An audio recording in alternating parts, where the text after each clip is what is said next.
Guys आज के इस वीडियो में मैं आप सभी को कंट्रोल ए टू जेड तक का शॉर्टकट कीज का यूज करना यहां पर सिखाऊंगा। तो बिना किसी देरी के वीडियो को स्टार्ट करते हैं। दोस्तों सबसे पहला होता है आपका यहां पर कंट्रोल के साथ ए, इसको प्रेस करने पर ऑल सेलेक्ट होता है। तो मैं कंट्रोल प्रेस किया, ए प्रेस किया, देखो यहां पर ऑल सेलेक्ट हो गया। तो पूरे डाटा को सिलेक्ट करने के लिए आप क्या करेंगे, कंट्रोल के साथ ए प्रेस करेंगे। ये आपका पहला काम हुआ। दूसरा आपका हो जाता है कंट्रोल के साथ बी। कंट्रोल के साथ अगर आप बी प्रेस करते हैं तो ये बोल्ड होता है। जैसे मान लीजिए कि आपको पूरे डाटा को अगर बोल्ड करना है तो आप सबसे पहले इसको सिलेक्ट करेंगे। सिलेक्ट करने के लिए आप कंट्रोल ए प्रेस किए, सिलेक्ट हो गया। अब पूरे डाटा को बोल्ड करना है तो कंट्रोल के साथ बी प्रेस कर दीजिए, बोल्ड हो गया। देखो ये गाढ़ा हो गया। तो बोल्ड करने के लिए इसका यूज करेंगे। उसके बाद में अगला आ जाता है कंट्रोल सी। कंट्रोल सी का यूज किया जाता है यहां पर कॉपी करने के लिए। जैसे मान लीजिए कि हमें हैब को कॉपी करना है तो सबसे पहले हमें हैब को यहां पर सिलेक्ट करना होगा। तो हमने हैब को सिलेक्ट किया, उसके बाद में कंट्रोल के साथ सी प्रेस करेंगे तो ये कॉपी हो चुका है। आप कहीं पर भी इसको ले जाकर पेस्ट कर सकते हैं। जैसे यहां पर हमें लिखना है तो यहां पर लाए और पेस्ट करने के लिए हम कंट्रोल बी का यूज करते हैं। तो कंट्रोल बी पर हमने यूज किया, कंट्रोल बी का यूज किया, कंट्रोल बी का यूज किया। तो देखिए यहां पर ये हैब लिखता चला गया। अब हैब क्यों पेस्ट क्यों हुआ, क्योंकि कॉपी था तभी तो यहां पर पेस्ट हुआ। तो कंट्रोल सी का यूज करते हैं कॉपी करने के लिए। उसके बाद में कंट्रोल डी का यूज करते हैं फंट को चेंज करने के लिए। कंट्रोल डी को प्रेस करते ही एक डायलॉग बॉक्स यहां पर ओपन होगा। यहां से आप इसके फंट को चेंज कर सकते हैं। यहां पर बोल्ड, इटैलिक, रेगुलर कर सकते हैं। यहां पर आप इसके साइज को चेंज कर सकते हैं। यहां पर इफेक्ट डाल सकते हैं, चाहे शैडो करें, चाहे आउटलाइन इसमें लगाएं, सारी चीजें कर सकते हैं कंट्रोल डी का यूज कर। उसके बाद में कंट्रोल के साथ ई को प्रेस करने पर यहां पर लग जाता है सेंटर अलाइनमेंट। जैसे देखो अभी लेफ्ट अलाइनमेंट लगा हुआ था, तो लेफ्ट में पूरा बराबर है ना। अब इसमें अगर सेंटर अलाइनमेंट लगाना है, इसको बीच में एडजस्ट करना है तो कंट्रोल के साथ ई प्रेस कर दीजिए, पूरा देखो सेंटर अलाइनमेंट लग गया। उसके बाद में अगला आ जाता है कंट्रोल के साथ एफ। कंट्रोल के साथ एफ का यूज किया जाता है फाइंड के लिए। जैसे हमने इस पर क्लिक किया, फाइंड एंड रिप्लेस का यहां पर डायलॉग्स बॉक्स ओपन होगा। अब अगर आप कोई चीज फाइंड करना चाहते हैं, जैसे यहां पर बी लिखा है, हमने बी लिखा और उसके बाद में नेक्स्ट कर दिया, देखो यहां बी पर पहुंचा दिया। अगर हमें और कुछ ढूंढना है तो यहां पर हम कुछ और लिख देते हैं। जैसे मान लीजिए हम यहां पर लिख देते हैं 5, ये हमने 5 लिख दिया। उसके बाद में यहां पर हम नेक्स्ट पर क्लिक किए, देखो ये 5 पर आ जाएगा। एक बार ओके करते हैं, ये ओके का ऑप्शन आया, इस पर ओके कीजिए। ओके करते ही फिर यहां पर फाइंड नेक्स्ट पर क्लिक करिए और उसके बाद में आप देखेंगे कि यहां पर देखो ये 5 पर पहुंचा दिया। तो यहां पर कंट्रोल के साथ एफ का यूज करते हैं किसी भी वर्ड को फाइंड करने के लिए। ये आपका हो गया। उसके बाद में आपका अगला हो जाता है यहां पर कंट्रोल के साथ जी। अब कंट्रोल के साथ जी का यूज किया जाता है गो टू के लिए। कंट्रोल के साथ जी हमने प्रेस किया। अब अगर आप जिस भी पेज नंबर पर गो टू करना चाहते हैं, अर्थात एक बार में जाना चाहते हैं, तो यहां पर पेज नंबर डालिए और नेक्स्ट कीजिए, उस पेज पर पहुंच जाएंगे। सेक्शन को सिलेक्ट करेंगे, सेक्शन नंबर डालिए, नेक्स्ट कीजिए, उस पर पहुंच जाएंगे। लाइन पर पहुंचना चाहते हैं, जैसे 120वें लाइन पर पहुंचना है तो 120 नंबर डालकर नेक्स्ट करेंगे, उस वाले लाइन पर पहुंच जाएंगे। तो इसका यूज जिस तरीके से करते हैं। उसके बाद में कंट्रोल एच का यूज होता है यहां पर फाइंड एंड रिप्लेस। अब यहां पर रिप्लेस करने के लिए कंट्रोल के साथ एच का यूज होता है। अब रिप्लेस करना चाहते हैं, जैसे यहां पर 5 है, 5 के स्थान पर यम अगर लिखना चाहते हैं तो ऊपर 5 लिखिए, नीचे यम लिखिए और यहां पर रिप्लेस ऑल पर आप क्लिक कर दीजिए। यहां पर देखो 5 के स्थान पर यम लिखकर आ गया। अब यहां पर इसको ओके कर दीजिए, तो यहां पर पूरा का पूरा यहां पर वो 5 के स्थान पर यम यहां पर लिखकर आ गया। तो कंट्रोल के साथ एच का यूज क्या करते हैं, हम रिप्लेस करने के लिए करते हैं। उसके बाद में आपका अगला यहां पर आ जाता है एच के बाद में आ जाता है आई। तो कंट्रोल के साथ आई का यूज करते हैं हम इटैलिक करने के लिए। अब इटैलिक करने के लिए सबसे पहले हमें डाटा को सिलेक्ट करना होगा। तो हमने ऐसे कंट्रोल ए से पूरे डाटा को सिलेक्ट किया, कंट्रोल ए से पूरे डाटा को हमने सिलेक्ट किया। सिलेक्ट हो जाने के बाद में अगर हम कंट्रोल के साथ आई प्रेस करते हैं तो इटैलिक हो जाएगा। देखो यहां पर सारा टेढ़ा हो गया कि नहीं हो गया, कंट्रोल ए प्रेस करते ही। तो कंट्रोल आई का यूज करते हैं टेढ़ा करने के लिए। उसके बाद में अगला जाता है कंट्रोल जे। कंट्रोल जे को प्रेस करने से जस्टिफाइंग अलाइनमेंट लग जाता है, अर्थात जो भी लिखेंगे वो इधर से भी बराबर रहेगा और इधर से भी बराबर रहेगा। हम एक बार करते हैं, कंट्रोल के साथ जे हमने प्रेस कर दिया, देखो इधर से भी बराबर हो गया और इधर से भी बराबर हो गया। तो कंट्रोल जे का यूज इस तरीके से करते हैं। उसके बाद में आ जाता है कंट्रोल के। कंट्रोल के का यूज करते हैं हाइपरलिंक लगाने के। तो कंट्रोल के को प्रेस किए, अब यहां पर एक डायलॉग बॉक्स ओपन हुआ है। इसमें क्या है कि आप यहां से कोई भी लिंक जोड़ सकते हैं, अर्थात हाइपरलिंक लगा सकते हैं। उसके बाद में अगला आ जाता है जे के यल। अब कंट्रोल के साथ यल का यूज करते हैं लेफ्ट अलाइनमेंट लगाने के लिए। अभी देखो यहां पर इधर से भी बराबर है, इधर से बराबर है, मतलब यहां पर जस्टिफाई अलाइनमेंट लगा है। लेकिन आप कंट्रोल के साथ यल प्रेस कर देंगे तो केवल इधर से बराबर हो जाएगा, इधर से बराबर नहीं होगा, तो इसका मतलब लेफ्ट अलाइनमेंट लगा है। तो लेफ्ट अलाइनमेंट के लिए कंट्रोल के साथ एल प्रेस करेंगे।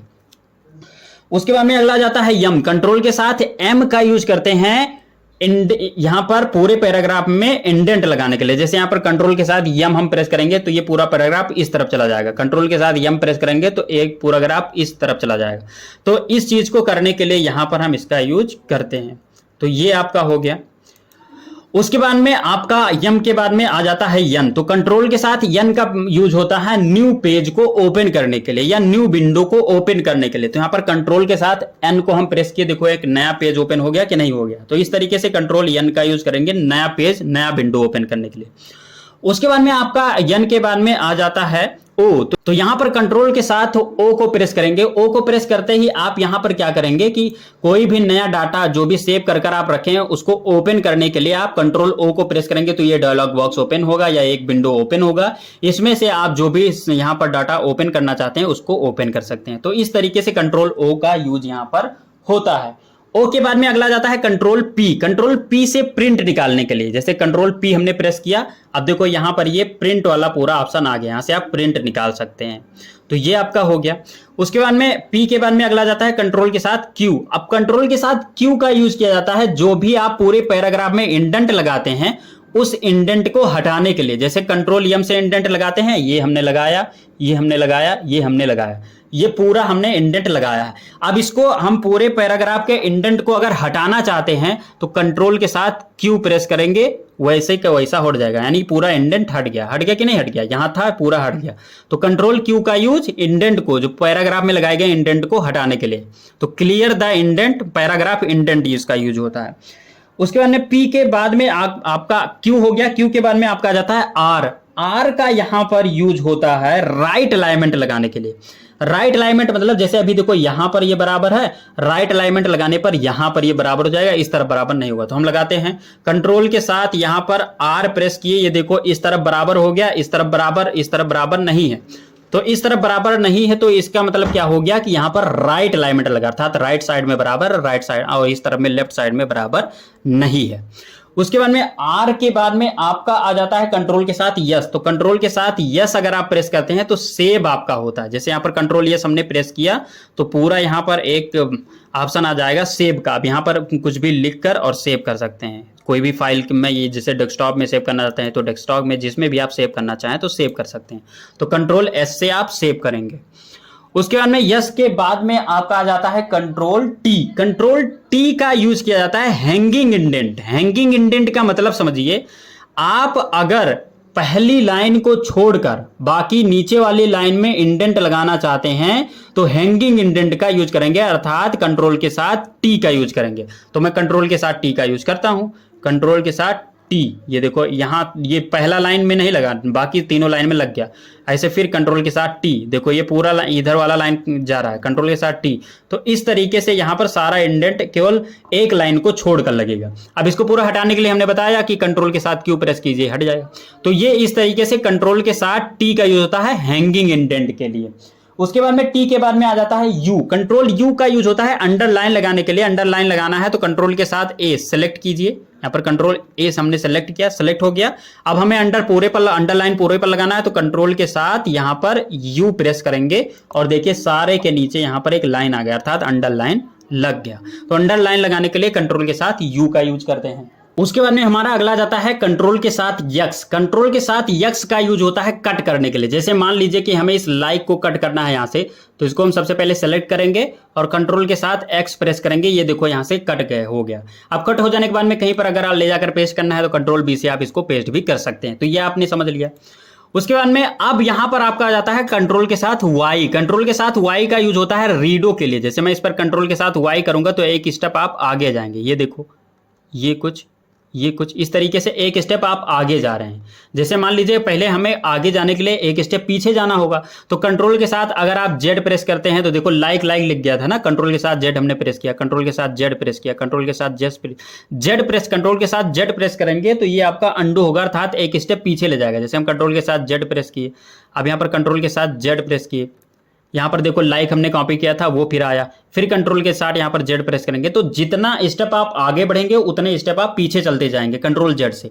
अब अगर आगे जानना चाहते हैं तो कंट्रोल के साथ एक्स को प्रेस कीजिए, कंट्रोल के साथ यहाँ पर वाई को प्रेस कीजिए, कंट्रोल के साथ वाई को प्रेस कीजिए, कंट्रोल के साथ वाई। तो वाई का यूज किया जाता है रीडो के लिए अर्थात आगे जाने के लिए स्टेप में, और कंट्रोल यहां पर जेड का यहां पर यूज किया जाता है एक स्टेप पीछे आने के लिए। तो इस तरीके से कंट्रोल ए टू जेड तक का शॉर्ट कट की जो होता है इसका यूज किया जाता है। आई होप कि ये वीडियो आप सभी को अच्छी लगी होगी। अगर वीडियो अच्छी लगी तो वीडियो को लाइक कीजिए। मिलेंगे किसी नई वीडियो में, तब तक के लिए जय हिंद।